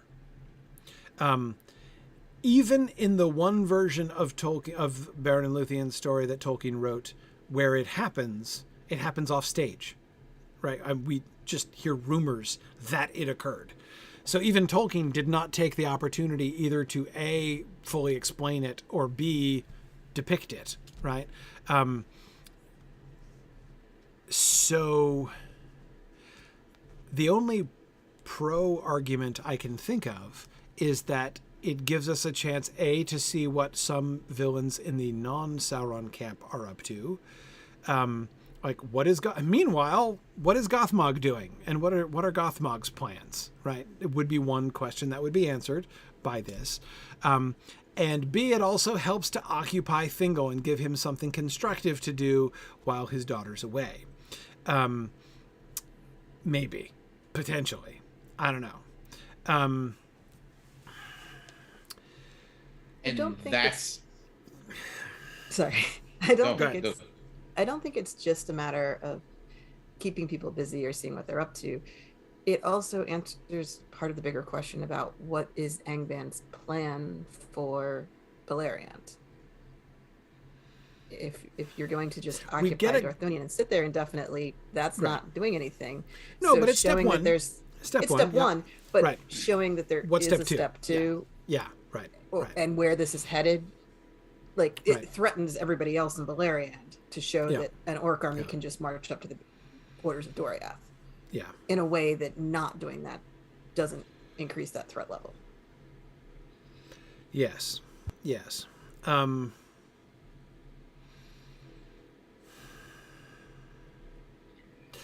I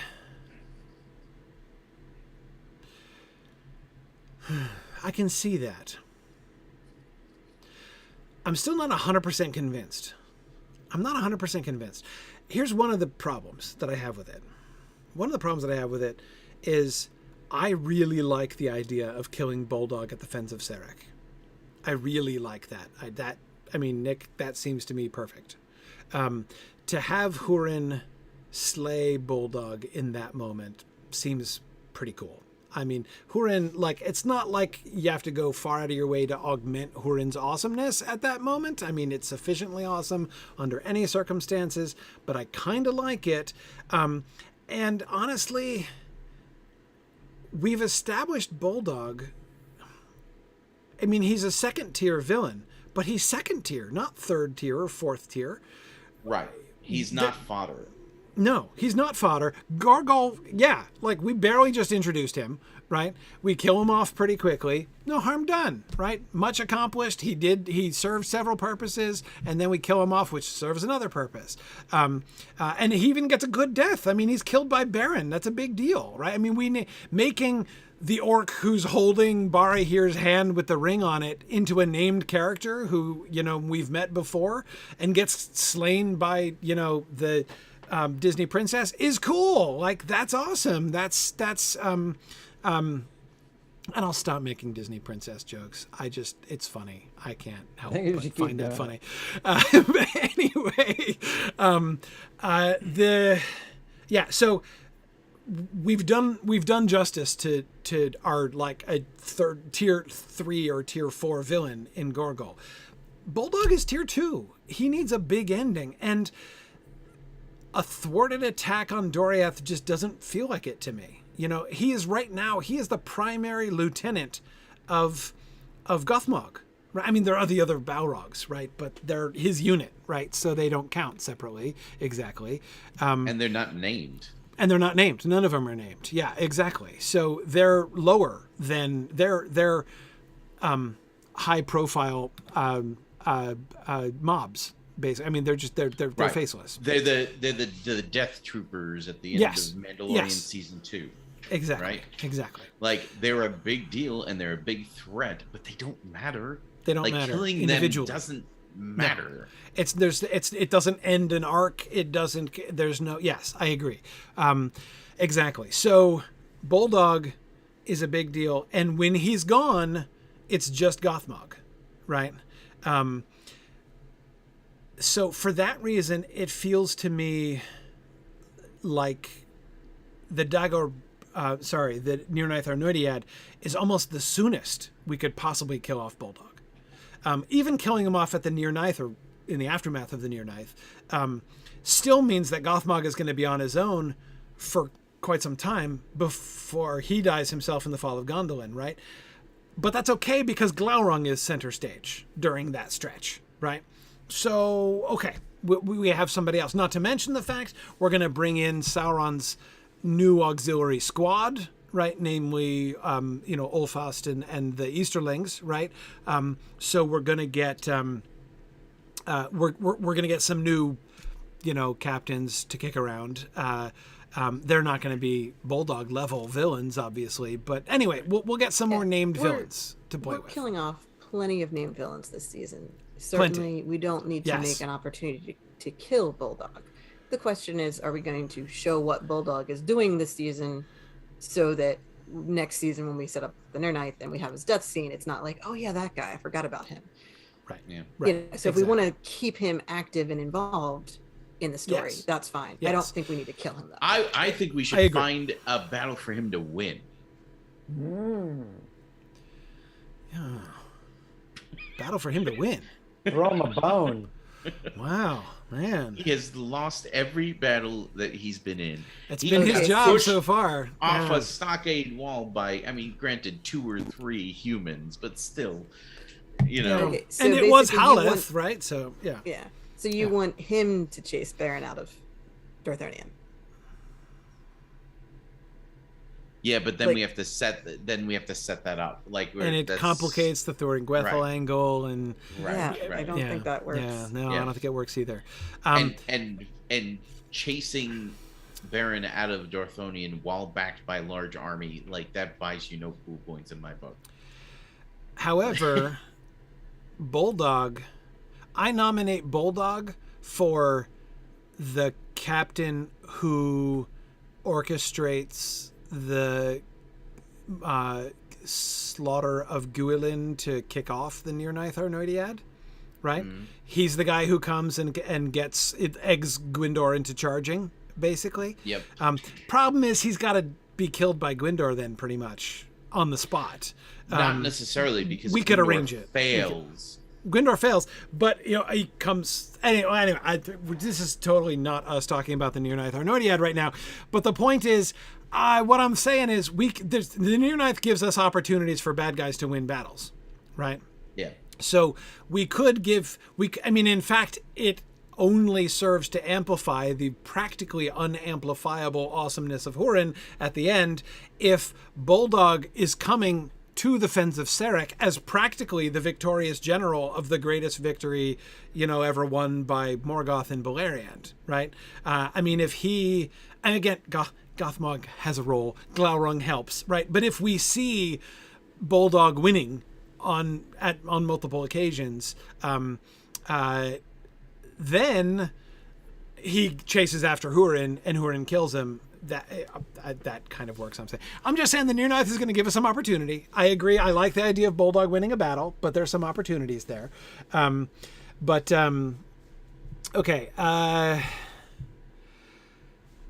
So if he's not killed, so we seem to all be in agreement that we don't want to kill him off in this season. We've already killed off enough named bad guys.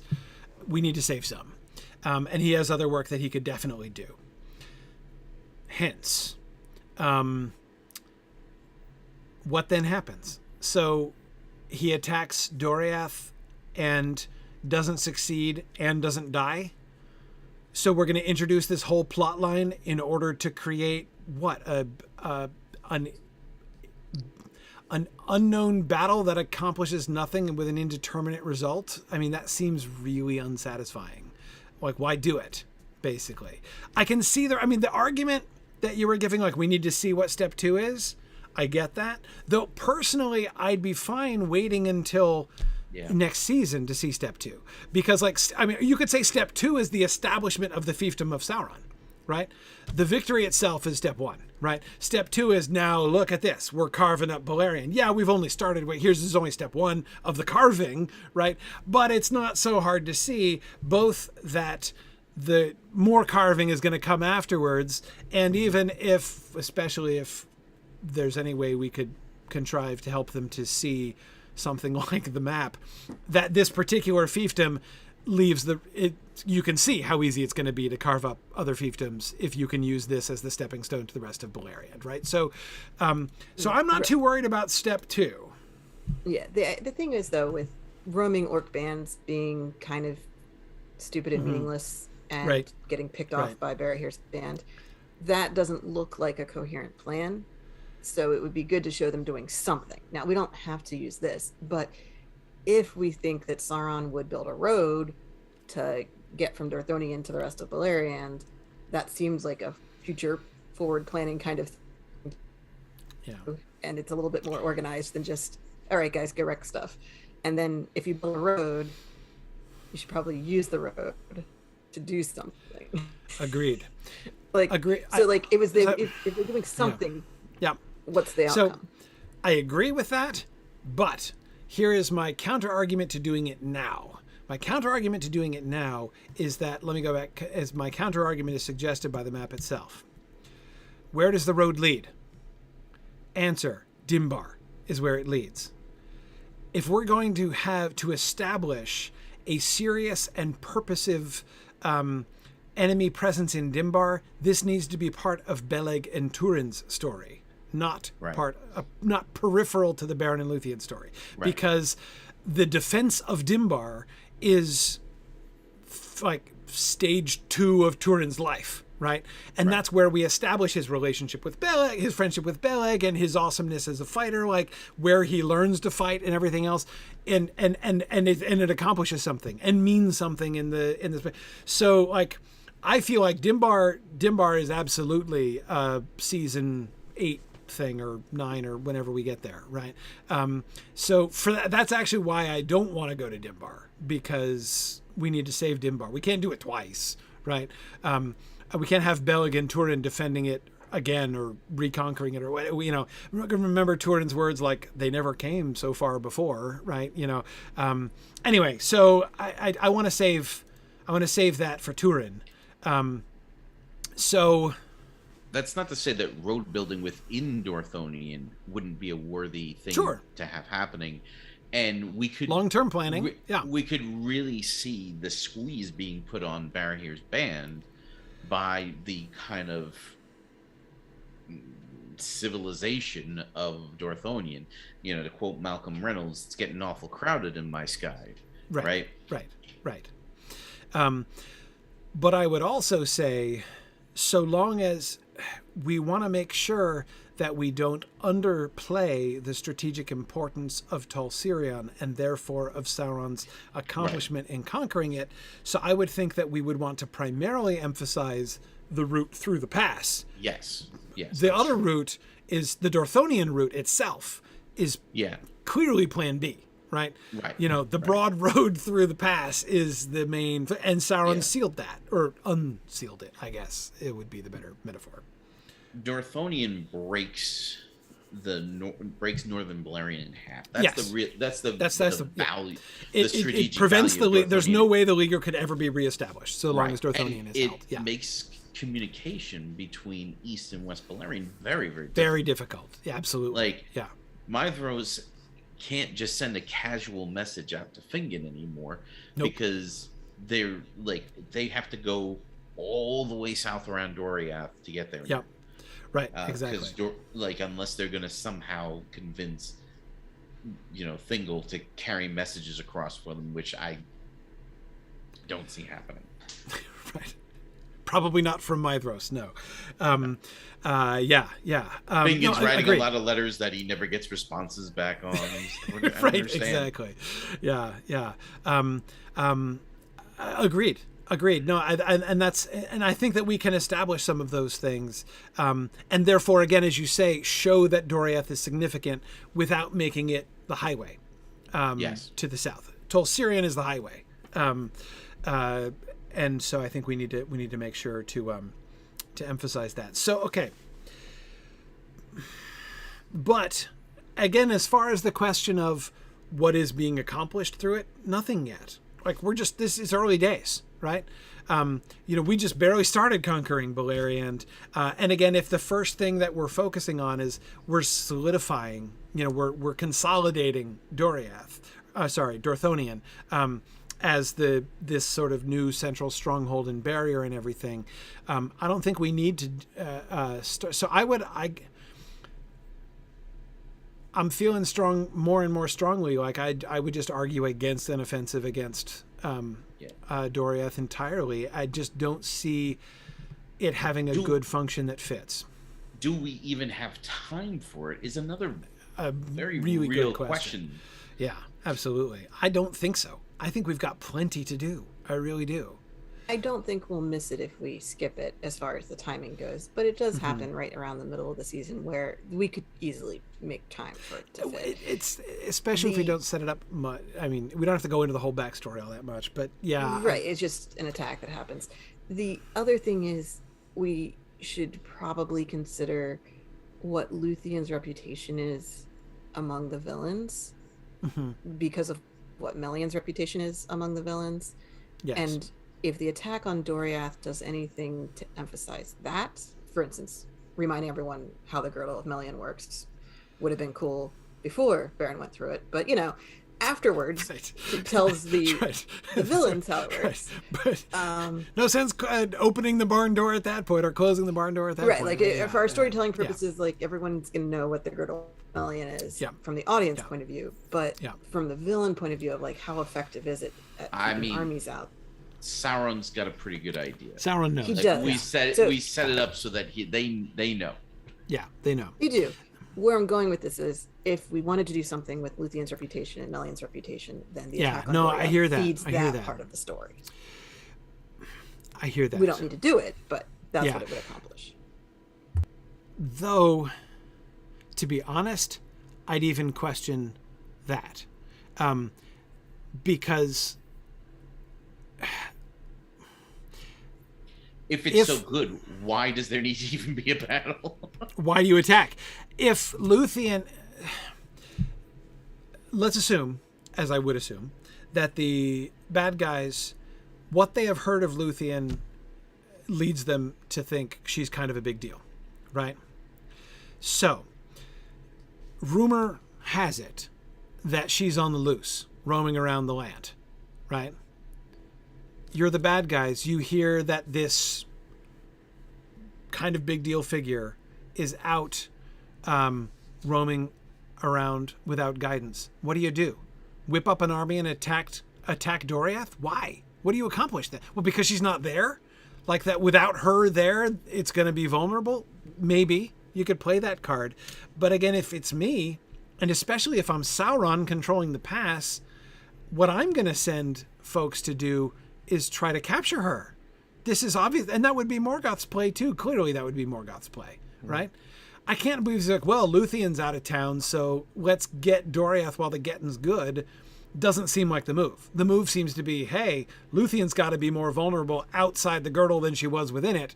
Let's bring her home, and because Morgoth is going to want to, see what this is about, right?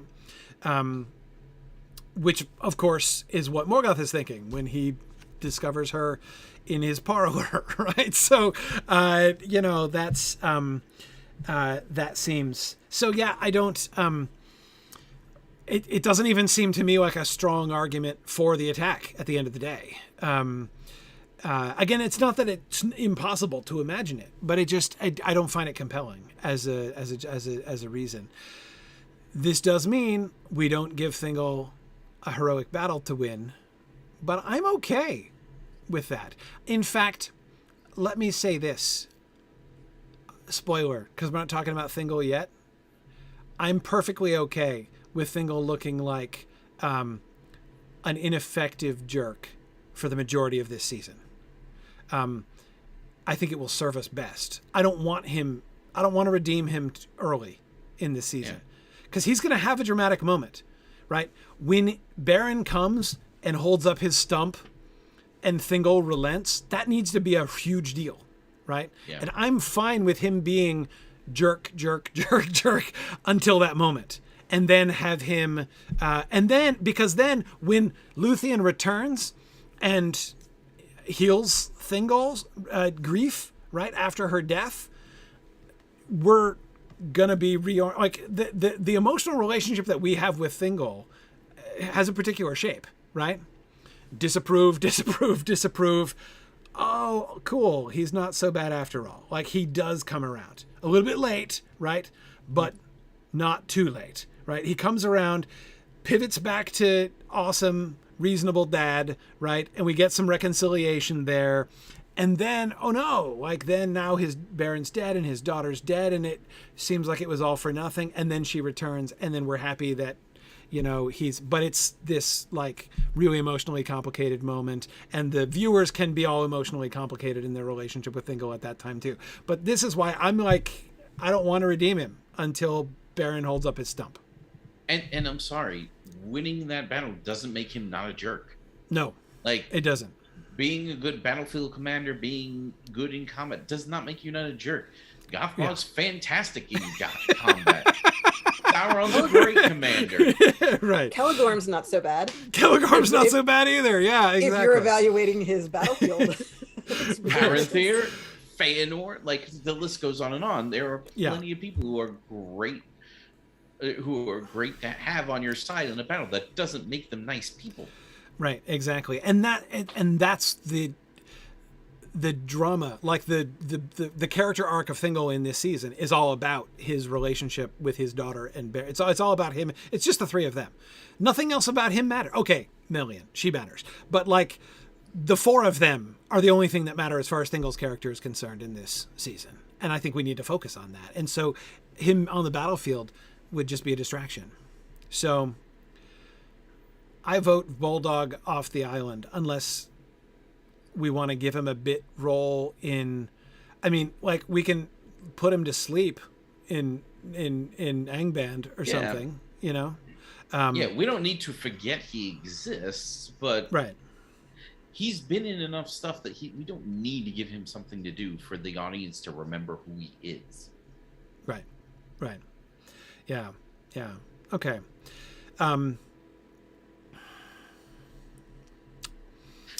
It's getting a little bit late for introducing a new topic. So, and I think our next topic is, that's what I thought it was, the dragon. Let's save the dragon. It's too late to start a discussion of the dragon. So we'll lump that into next time. So questions moving forward. Our first one shall be, what do we do with the dragon? How do we get him out of the castle? And what is exactly he going to do with himself in between the two battles?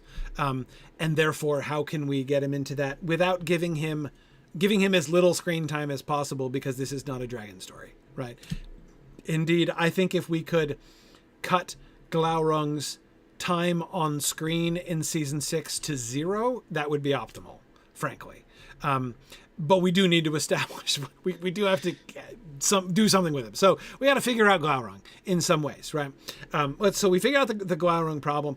And then our next questions after that shall be, we got Nargothrond. Now we've kind of talked about Thingol, but we can talk, we do have a long period of time in which he's sort of in stasis. So we do need to think about that a little bit more.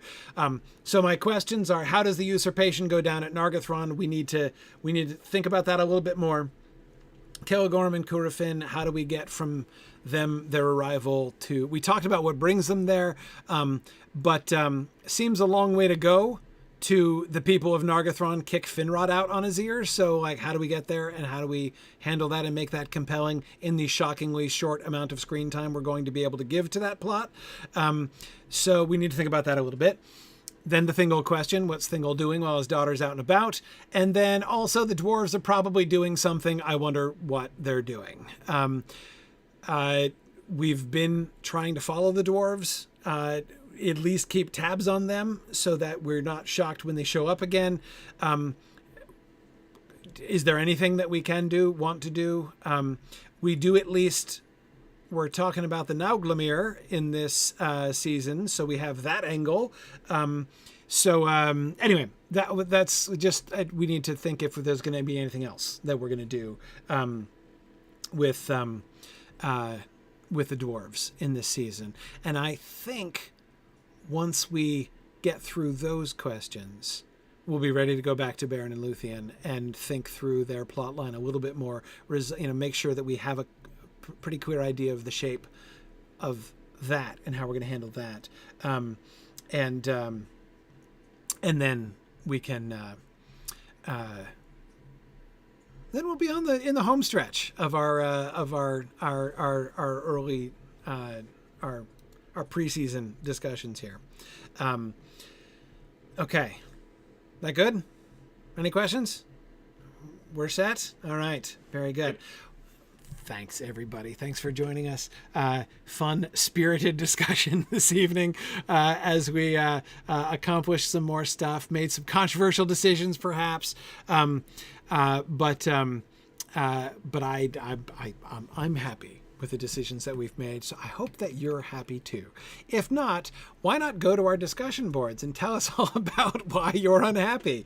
Or even better, tell us about why you fully support everything that we're planning, because that is even cooler thing to talk about. But anyway, you're welcome to come to forums.signumuniversity.org. You can find the Film sessions and the season 5 sub forums within there to talk about these things.